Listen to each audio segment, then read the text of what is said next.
up, everybody? Welcome to Good Luck With That, which is a podcast that explores the endless bounds that is everything around women's skateboarding and bunch of other stuff. Welcome. Thanks for having us. You're looking at the co-hosts of the show, missing Alex White today. I'm Ashley Rayfeld. I'm Mimi Noop.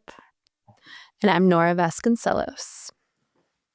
And this is Good Luck With That. Wow, we're so good at that, guys. It's like we were born to do this. What's up? You guys have all been out doing really cool stuff. Nora, you had some pretty very exciting things going on in your world the last couple weeks. Yeah, it's been fun. Many things. We were supposed to record this podcast yesterday, but came home to my modem charging cord severed through from the teeth of a small feline that I have tamed and is mine. My cat chewed through my modem power cord. So yesterday was a wash. I tried, went to Cox, got a new cord, busted the whole deal. So we're here now. And other than that, I don't know. It's like kind of that in between holiday time. It's like I have the energy. I don't have the energy to do anything. But I did get to do a really cool kind of bucket list thing last week. Yeah, I saw you were at Surf Ranch. Yep, Just I was casual. So the Surf Ranch is Kelly Sueda's Kelly Slater's wave pool. It's Kelly Slater's wave pool up in kind of the middle of the state of California. And it just creates a perfect wave that you can surf. And I got to go up there as part of kind of a secret Red Bull project that's happening. So we had Katie Simmers, Sierra Kerr, Caroline Marks, Sky Brown, Erin Brooks, Molly Picklum, the current world champion Molly Picklum was there. And yeah, it was just really fun. 2 days and night of surfing an artificial wave that is pretty inaccessible. I think especially if you're a surfer and you've considered going out there, you know that it's a big deal to get there and to get waves, never mind like multiple sessions. So yeah, it was really, really wild. And there was a lot of really inspiring women present. So bucket list for sure. Nora, I'm dying to know what it was like surfing that wave. It's sick. So there's different wave options. And we were going back and forth a lot between the CT3 and the CT4. The CT3 ends with a barrel. And the CT4 is more of like a super rippable, slopey wave that doesn't necessarily barrel, which I really enjoyed because it was really cold. So I want to say we were surfing in 3.2s and booties, and the air temp was cold. The sun never came out the day we had. It's so rippable and it's super fast. But once you get it, I got super lucky and I got the first wave of 2 sessions, which is like the glassiest wave because the entire pool, which spans, it's massive. And I wish I could tell you exactly how massive it was, but it's like multiple sports field lengths long. And it basically is fully flat like glass. And then the train starts moving. That pushes the wave. And that's where you get that first wave is literally like the most perfect wave you can imagine. So by the end of a wave, if you're surfing it all the way, you're fried. Your legs are like toast. You get to ride on the back of the ski. They pick you up and put you in the right spot.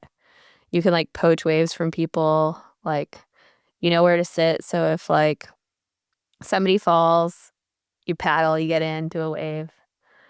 It's surreal. And to see I think the girls surfing at that level that close is crazy. It's gnarly too. I pulled into a few backhand barrels and you get smoked. And it's really difficult. Our first session was at night and it's very difficult to figure out the pacing and the lighting and all that stuff. and there's the noise of like the train, like the system. It's just very surreal, but you adapt pretty quick. And what, you and Sky were the skaters, the invited skaters? Well, no, it was more of I came along as kind of like, I think, a woman of influence, I would say. And Sky is part of the initial crew of Red Bull surfers. So she is part of the film. But I mean, like all those girls, like Sierra, Sky, Katie, they all grew up skating. And then there was a few other like really rad women who were invited. Cass Bird, who's like an insane photographer in the fashion world, in the New York world, who's just like such a powerhouse. And Ashlyn Harris and Sophia Bush were there. And like Ashlyn's a big fan of surfing and skating. So it was just really fun. Michelle Rodriguez.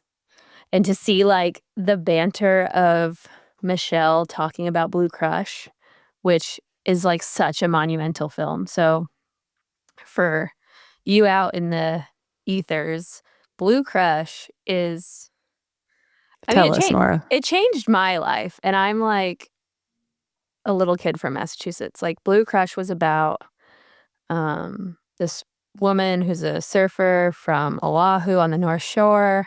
She's like solely responsible for her sister. She's like her sister's guardian. She's like working in the service industry, trying to be a pro surfer, and she's getting ready to surf pipe, which is arguably like one of the most dangerous high performance waves in the world.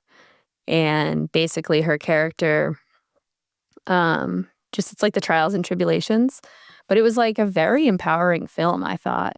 And I felt like it told a story that had never been told in like more of the women's sports world, like a little bit. But yeah, Michelle Rodriguez plays one of the main three characters. And so she's talking to these young girls who literally like none of them were born when Blue Crush was even came out, which is so crazy. And some of them have seen it, some of them haven't. And it's this really bizarre thing to see Michelle talk about this movie she starred in. And the women didn't even get to surf pipe for like another 20-something years.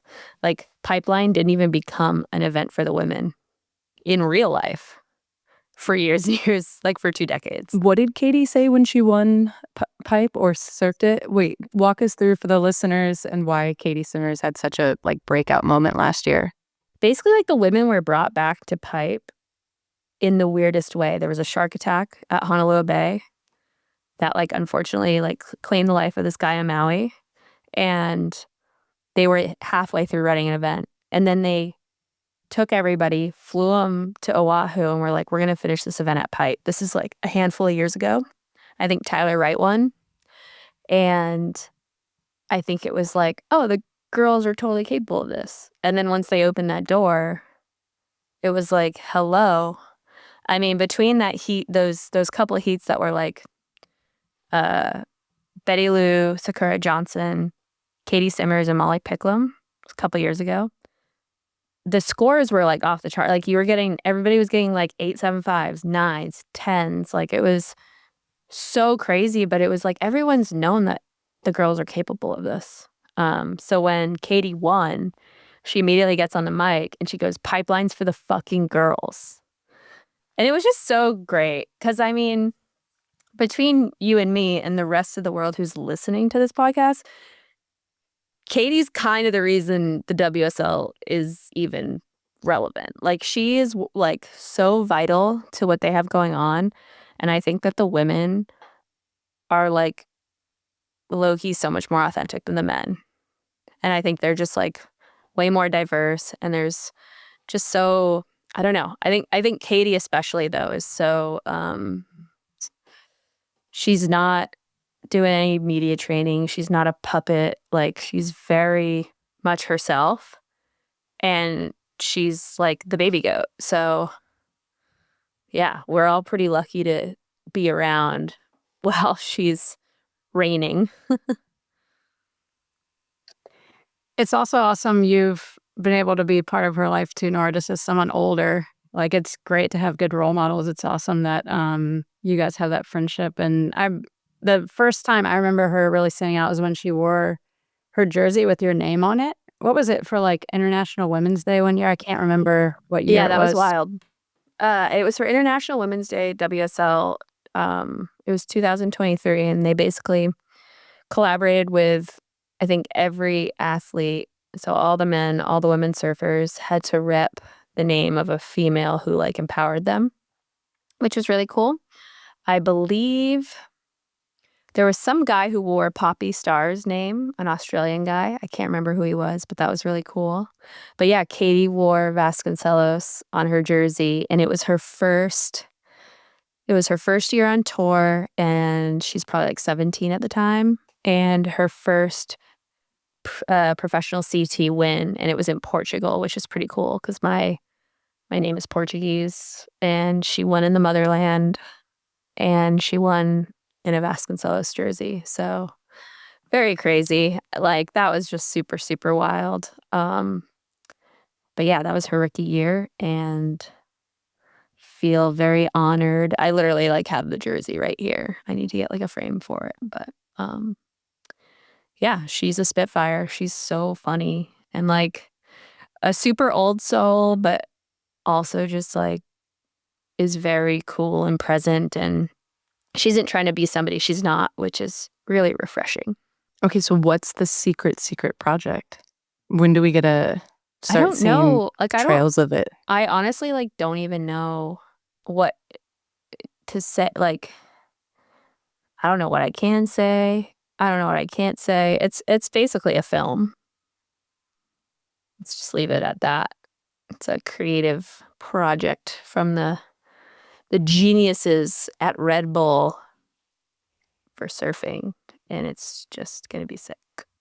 Well, for the listeners, we will upload some of the clips or some videos that from Nora when she was there because it was super fun to follow along. And yeah, that is a place that not everyone gets invited to. I think it's pretty crazy to see the intersection of competitive surfing and skating and the age range and how young it's leaning Oh, it's for crazy. females in both worlds. I mean, it's a little older in surfing. Surfing's so much more established and structured. And when I say established, yeah, there's just a bigger infrastructure around the competition side of it. Totally. So we've seen a lot more progression within the women's scene, but it sounds like there's still the same exact fundamental struggles going on over there. And if you want to be a competitive surfer versus a free surfer, it's really hard to break in as a free surfer as a female. It's like the only outlet for funding opportunities and having a career is kind of chasing the tour. Totally. I still do not fully understand the QS and the breakdown of points and stuff. But You gotta have money. You gotta have well, parents clearly. that have money that are down to like pull you out of The school and say, travel, like, alone is I don't know, it, like, almost makes me nauseous to think about because it is so much travel to such unique places, and you're dragging boards around, and you need a coach, and you need, like, even, like, having a filmer, you need someone to be, like, shooting you, and you need to be reviewing your footage, and I mean, it's kind of a precursor though for women skateboarding because again, I as hope these not. I do I hope not too, but because there is this new like added lane to the skateboarding ecosystem in the Yeah, world as we know it and the competitive side. Now all of totally. a sudden, yeah, there's like these qualifying events, which one just happened in Japan that Mimi, you were at. So we'll get right into that in Yes, here in a moment. But yeah, you have to chase the tour to build your ranking if your goal is the Olympics or to just dominate in street league and world skate and yeah, being available to all that travel. It's kind of a 12-month like commitment. And yeah, you need all the people facilitating that. Yeah, how do you just afford all that? So it's pretty wild, especially because a lot of the girls who are competing are not supported with a lot of brand and shoe contract support. I was gonna say, even if you are some of the top tier that has that support, it doesn't always mean those brands every year are gonna wanna support those events, so then it's not really consistent. And in skateboarding specifically, like the Olympic route, it's more of a 24-month commitment rather than a 12 because it's a 2-year qualifying window to each Olympics. So, yeah, it's it's tough for, I think, everyone involved, no matter who you are, I think. And I see that internationally with other countries too. But yeah, if you're really, really young, you probably have a sibling, you have parents, all of a sudden you're looking at 3 or 4 plane tickets and hotel rather than just for one person. So it adds up very quickly. So tell us, you were in Japan. A lot of folks were there. I watched the highlights of it after it all went down, and it was nuts. The progression was out of control, and it was just like a full East Asia sweep across the entire scoreboard. These were like 12 to 16-year-olds was the average range, and everyone was doing like ender level tricks. So do you want to tell the listeners what was the event, why was it important, and what was the purpose of like a lot of the skaters to be at this particular stop?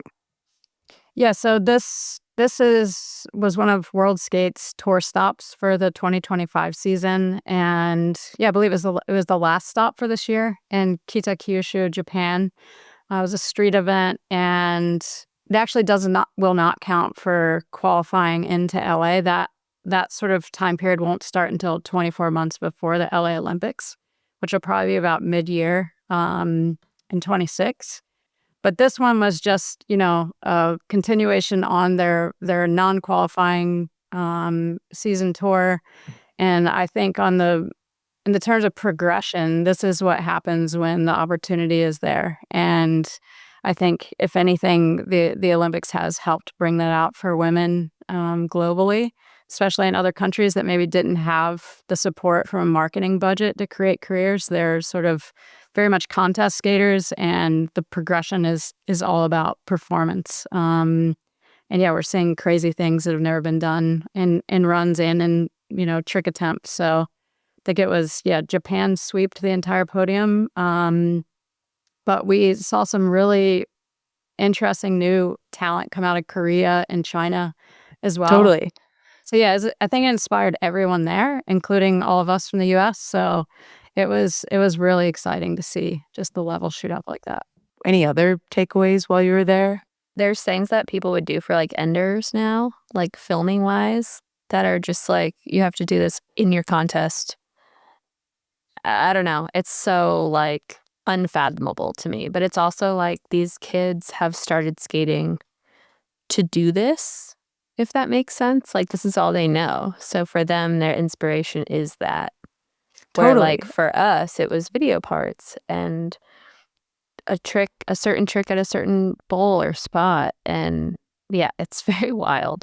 I'm kind of curious to see if this is 2025, what is 2028 going to look like? Yeah, I think before qualifying starts in 26, there'll even be newer faces that we don't even know outside of this current bubble. So I think it's only going to get crazier. And it's certainly a very new pathway that's different from sort of, the filming sort of trajectory Nora talked about. I think that's okay. I think it's okay to do both. I think it gets tough for some of the kids that are trying to do both at the same time, because then you have to manage how you spend your time and everything else. But yeah, I expect to see many, many new younger faces that we've never heard of before. I would make a bet and say that on the women's side of things, in park and street, or one or the other, that there is somebody who's going to podium that we have barely heard about yet. There's somebody either in park or either in street who will get first, second, or third, and they're not even on the radar. I think your bet's going to be right.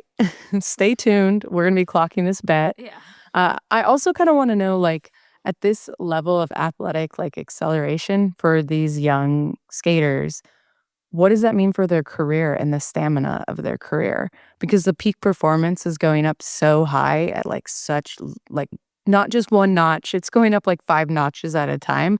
Like, how do you sustain that? I mean, Haisa Leal has like done such a great job at being like such a dominating force, and she's sustained her career from a young age to now and still just dominated it, as we saw her 4 street leagues back to back sweep. Like, unbelievable. So she's been able to do that, but it's going to be really hard for these like bright young kids who get on the podium right now to maintain that for more than a year, for more than 6 months. Like, can they do that for 5 years to a decade? Yeah, it should be interesting to see. It's a really good point. I mean, it could turn into almost how athletes in gymnastics, it's like they have one quad and then they're out the other side many times, aside from Simone Biles. But yeah, I think when the progression's that high, with the potential to get injured and everything else, it's definitely a heated race. It's so crazy.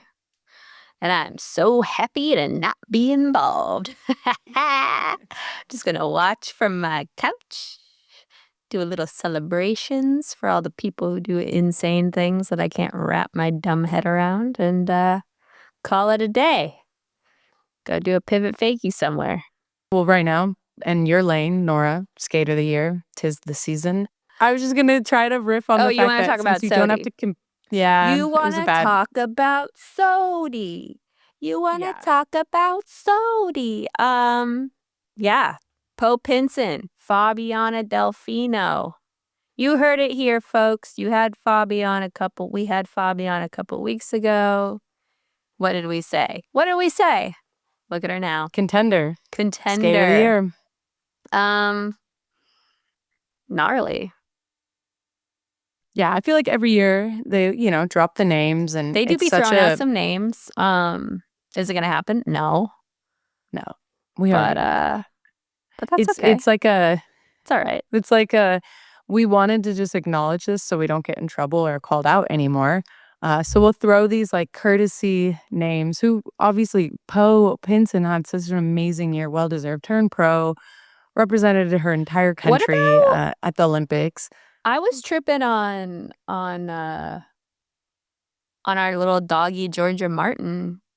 Did she get nominated last year or no? That's a great question. And I if feel she like she didn't. I was like, are we okay? Do you guys, what are your thoughts on, I mean, I'm just literally conceptualizing, this isn't a real thing, but what are your thoughts on if there was like a men's SOTY and a women's SOTY rather than just lumping everyone in one small Thrasher would never do that. That would make sense. Like, that would be great. I think there's room for that. What is it going to take for Thrasher and a female to get Skater of the Year? I bet my prediction is the year Haisa Leal gets her signature shoe, which she will get, she'll get a cover and they'll give it to her. And will that be representative of Skate of the Year for all the amazing women that have been passed over? No. And it will be cool for her, well-deserved, but like, Alyssa, Marissa, Alexis, these people that were just absolute goats that really, when you break down the qualifying things that need to be Skate of the Year, they've done them. So yeah, we love that Fabi and Po were highlighted. I think that they both had incredible years. Could call Nora on the Georgia Martin Because I think being it left happened out of the last year conversation. too. I think it happened last year too, and I was like, the fuck are we doing? But I don't know. I'm just at that like point in my life where there's like things I can't control. And there's also things that I'm like, I don't know if I like want to even have an opinion on this. Like I've surrendered to not having an opinion because then I'm like, I don't know if we need our own lane. But it's just hard. I think it's like, I don't know. I see both sides to it. I'd say it's hard on the men's side too. Like if Oh, you want hell to yeah. talk guys are there, it's like, I'd love to see Tom win, to be honest. That would be my personal vote for this year, but like it's hard on their side too. It's just there's just so little to go around is sort of the theme. Well, and there's also like a lot of like who is your shoe sponsor support and able to line up a lot of funding to do the rollout. Then there's a good argument like, is this even good for skateboarding when everybody saves their video parts until the very last bit of the year and just it's one after the other to the point where you forget what even happened and it kind of loses the significance of those video parts. Like it all blends into one. And if you have an amazing shoe partner that can help pay for the right cadence and drops and moments to get you going for the wrap up of 2025, you're in good standing with Thrasher. There's a lot of pay to play behind all of it. At the end of the day, it is what the skater does. That's what does the talking. But when you have the support to do the talking louder, it helps. And yeah, I would love to see a shakeup in it. it's amazing to see people, like, each year the bar gets set higher and higher. So no doubt it's an incredible feat. But yeah, when it comes to women's skateboarding, it's really easy to tune out because it's just we're not taken seriously in the conversation. We never have been. It's hard to say if we ever will be. And Nora, I hear you. Like, it's hard to say, should there be one, should we have our own, or should it be blended and just there be an equal opportunity in it? And I What if it just was think like a Thrasher's not capable. battle? What if it was like a Hunger Games where like you had to put like your best video part out and then you had to like fight to the death and like one skater survived? Because then it would just be like more fair because anybody could like, you could have like Chloe Cavel's like making bombs somewhere and like we didn't even know. You know what I'm saying? I'm just going to add that I think is my opinion is it's not fair for anyone. It's like saying pick the best artist in the entire world to ever live. That's not possible. Yeah, There's not I agree. Hey, you said Georgia wasn't acknowledged. Liv just got that sick cover. There's a lot of folks who've put out some amazing things that I think have been overlooked, and the media moves quick. So maybe we could highlight some of those forgotten moments in 25. We'll see. Stay tuned. It's a lot of work. So hard to say. But speaking of Australia, Mimi, there's some interesting things going on that are affecting the entire country. For anyone 16 years and younger, they're being asked to not being asked, they're now booted off the apps, the social media ones like Instagram and YouTube, and I think it was TikTok. It was a long list. Yeah, it's really just all sort of unfolding in real time. But yeah, I think it was yesterday was the date that it sort of kicked off, and it's either 7 or 9 different platforms that are included in that. And I read through guidelines that the Australian Institute of Sport had circulated around, which we call AIS here. But yeah, I think it's up to the actual apps and platforms to police it. So that's a bit unclear about how they're all going to do that because they're all different. So, but yeah, I think Chloe posted something maybe a week or two ago, just kind of saying, "Hey, see you guys in a few months after I'm 16." And I think it is something that they're reviewing on a case-by-case basis for the kids that do have like a big following or have brand commitments, contractual brand commitments. I do think they're reviewing those to sort of determine if they can work around that. But for the most part, it's just like, yeah, being shut down until you turn 16 from the sounds of it. Sounds nice. I'm think it's here great, for it. but totally. But it'll be really interesting to see for kids that, like you said, have brand deals and contractual obligations. And Nora, like part of your job is being visible via social media. It's literally in your contract. It's a big part of the platform and the experience of being a professional skateboarder. And these young kids that are on the competition scene, like Chloe Cavell and Arisa True, that's their main platform to I know. showcase what's going on. So what is that going to mean, especially when we see an age range of like 12-year-olds like hitting the podium and becoming rising stars? Kind of curious to see how this is going to affect their career or not. I think a break for kids to not be on social media is excellent. So I'm here for it, but it does have a lot of like unanswered questions. I think, yeah, I think it'll be interesting to see how it pans out. I think the concept is a good one, just me personally. I think social media is hard to manage even for adults, emotionally, and people get addicted to it and everything else. But I think, yeah, for kids that don't have their brains developed to have to navigate that is hectic. So the concept in and of itself is really good. In terms of how it plays out, it'll be interesting because, yeah, the younger kids can't really build a brand, which then enables them to get sponsors and sort of leverage off of their hard work to be able to go and do these things and have a career. So that's the only part that's a little murky for me. I don't know how it'll work, especially for, the 14, 50-year-olds are one thing, but like 11, 12, and all of a sudden they're starting to perform or go film parts that are really awesome and they can't even share them or benefit off of growing their audience. Yeah, I'm not sure how that'll translate. Yeah, I think it's really crazy because, yeah, I'm 33 and I use it for my work and it's a massive part of my job. But I'm a 33-year-old who had a childhood without social media. And like all I had in high school was Facebook. And it was like really limited access and a phone that like I could text with limited access. And like that was overwhelming, you know? I don't really like wish it on anybody. Mimi, you do contracts.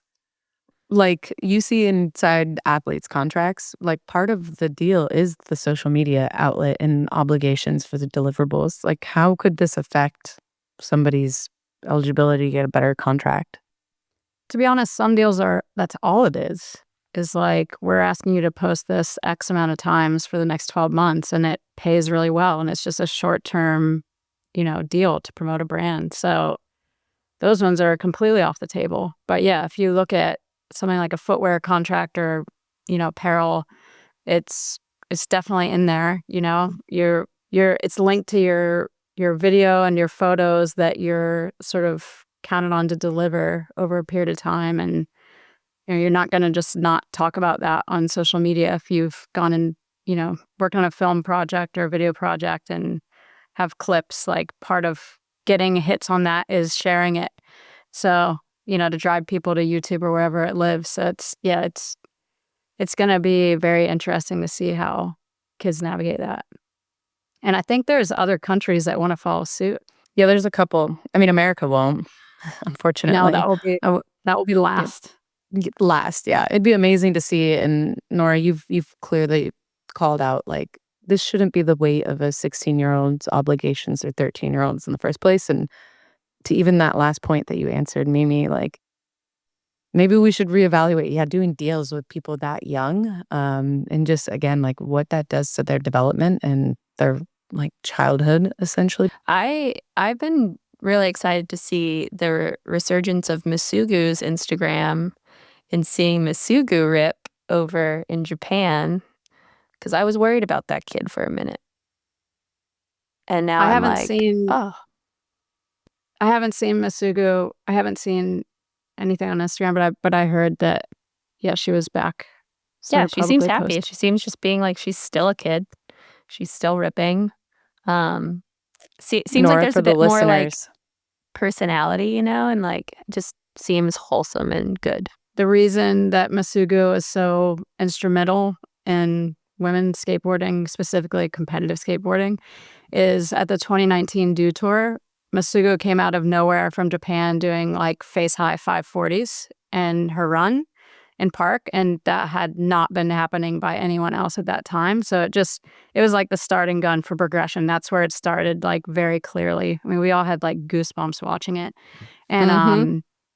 it was favored to win the Tokyo Olympics, and it just wasn't her day. Like, I don't know how else to explain it. I think her knee was hurt in practice. She hit her knee pretty hard, but amazing skateboarder that sort of, just went dark after that. We didn't know whatever happened to her, and then just now recently has resurfaced. So it's awesome to hear that. 20 years ago, I remember thinking, if we had opportunity to go and consistently compete, whether it's in park or vert, street, whatever, like, we will see the progression. And the pool needed to be bigger. It was just so small for so long. So I think, I just go back to, that's the one good thing from the Olympics, is like being able to see these federations around the world all of a sudden have a pathway for people that are in remote parts of the world that aren't around the industry. And then boom, the progression has happened. So it's just, it's been really wild to see. But we've been saying this for a long time. So I guess it's the good part of it all. It's the good part of it all. Nora, do you got anything going on for the rest of your weeks leading up to Christmas? What's the Hell plan? yeah, I What's on the do. horizon?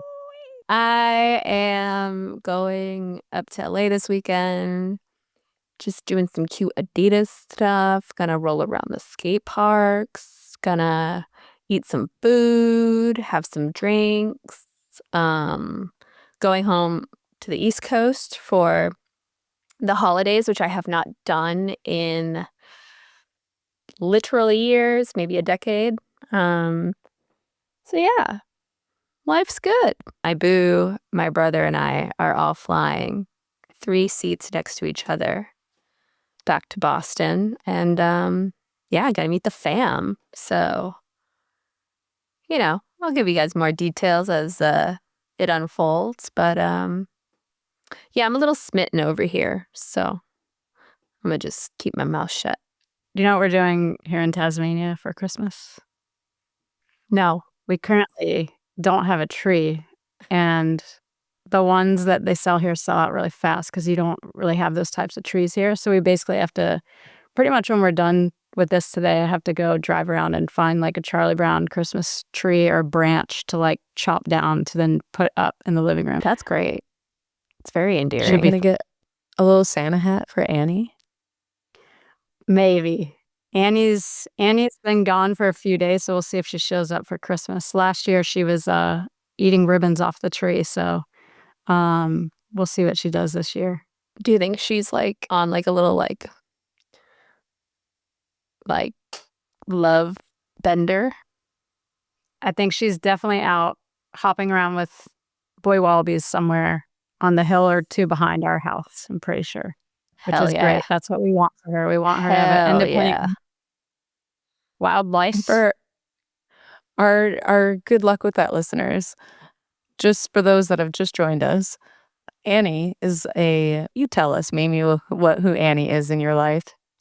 Annie is an orphaned Bennett's wallaby. Her mother got hit by a car, which is very common here. Tasmania is the roadkill capital of the world, and we got Annie, and we live in a property with plenty of land that's sort of her sort of habitat. So we've rewilded her here at home, and she's thriving and sassy and hopping around somewhere right now. But yeah, so it's been a exciting adventure with her. Such a trip. If we're lucky, we'll get to post an image of Annie. We'll see. No promises made. But if we can, you guys will get to see the real proof. Okay, so Christmas in Tasmania, it's coming together. You're back home, no travel coming up. I think there's a lot of like slowdown in general with what's happening. Everyone's kind of going offline these next 2 weeks. So, just really starting to soak in the end of your feelings, whatever that is. All right, that was another episode of Good Luck With That. My name is Nora Vasconcelos. My name is Ashley Rayfeld. My name is Mimi Noop. And you can follow us on @GoodLuckPod on Instagram.